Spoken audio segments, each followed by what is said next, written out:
ಘಟೋತ್ಕಚನು ಅರ್ಜುನನ ಜೀವವನ್ನು ಹೇಗೆ ಉಳಿಸಿದನು? ಮಹಾಭಾರತದ ಅಚ್ಚರಿಯ ಸತ್ಯ. ಒಂದು ಮದುವೆ, ಅದು ಸಾಮಾನ್ಯವಲ್ಲ. ಭೀಮ, ಹಿಡಿಂಬಿ. ಈ ಮದುವೆ ಭವಿಷ್ಯದಲ್ಲಿ ಒಂದು ಯುದ್ಧದ ಫಲಿತಾಂಶವನ್ನು ಬದಲಾಯಿಸಿತು. ಆ ಮದುವೆಯಿಂದ ಹುಟ್ಟಿದವನು ಘಟೋತ್ಕಚ. ಅವನು ಸಾಮಾನ್ಯ ಯೋಧನಲ್ಲ, ಅವನು ರಾಕ್ಷಸ ಶಕ್ತಿಯ ಪ್ರತೀಕ. ರಾತ್ರಿ ಅವನ ಶಕ್ತಿ ಹೆಚ್ಚಾಗುತ್ತಿತ್ತು. ಕುರುಕ್ಷೇತ್ರ ಯುದ್ಧ ರಾತ್ರಿ. ಅಲ್ಲಿ ಒಂದು ಭಯಾನಕ ಶಕ್ತಿ ಇತ್ತು, ಘಟೋತ್ಕಚ.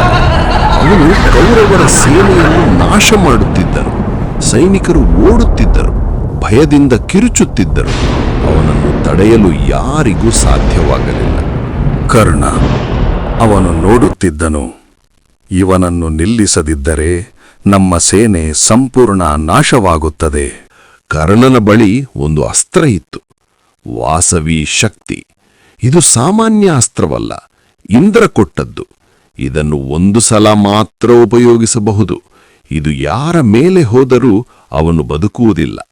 ಕರ್ಣನ ಉದ್ದೇಶ ಈ ಅಸ್ತ್ರವನ್ನು ಅರ್ಜುನನ ಮೇಲೆ ಬಳಸುವುದು. ಅವನಿಗೆ ಗೊತ್ತು, ಅರ್ಜುನನನ್ನು ಸೋಲಿಸಲು ಇದು ಮಾತ್ರ ಸಾಕು. ಆದರೆ ಕೃಷ್ಣನಿಗೆ ಎಲ್ಲಾ ಗೊತ್ತು. ಅವನು ಯೋಚಿಸಿದನು, ಈ ಅಸ್ತ್ರ ಅರ್ಜುನನ ಮೇಲೆ ಬಿದ್ದರೆ ಅವನು ಬದುಕುವುದಿಲ್ಲ.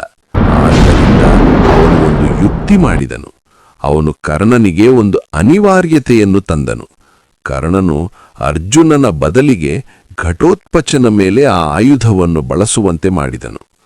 ಅದಕ್ಕಾಗಿ ಕೃಷ್ಣನು ಘಟೋತ್ಕಚನಿಗೆ ಸೂಚಿಸಿದನು, ನಿನ್ನ ಶಕ್ತಿಯನ್ನು ಸಂಪೂರ್ಣವಾಗಿ ಉಪಯೋಗಿಸು. ನಂತರ ಅವನು ಭಯಾನಕವಾಗಿ ಹೋರಾಡಿದನು. ಸಾವಿರಾರು ಸೈನಿಕರನ್ನು ಸಂಹರಿಸಿದನು. ಕೌರವರ ಸೇನೆ ಕುಸಿಯತೊಡಗಿತು. ಇಲ್ಲಿ ಕರ್ಣನಿಗೆ ಬೇರೆ ಮಾರ್ಗವಿರಲಿಲ್ಲ. ಅವನು ನಿರ್ಧಾರ ತೆಗೆದುಕೊಂಡನು, ಈಗಲೇ ಈ ಅಸ್ತ್ರವನ್ನು ಉಪಯೋಗಿಸಬೇಕು. ಮತ್ತು ಅವನು ವಾಸವಿ ಶಕ್ತಿಯನ್ನು ಬಳಸಿದನು. ಅಸ್ತ್ರ ಹೊಡೆದಯಿತು. ಘಟೋತ್ಕಚ ಬಿದ್ದನು.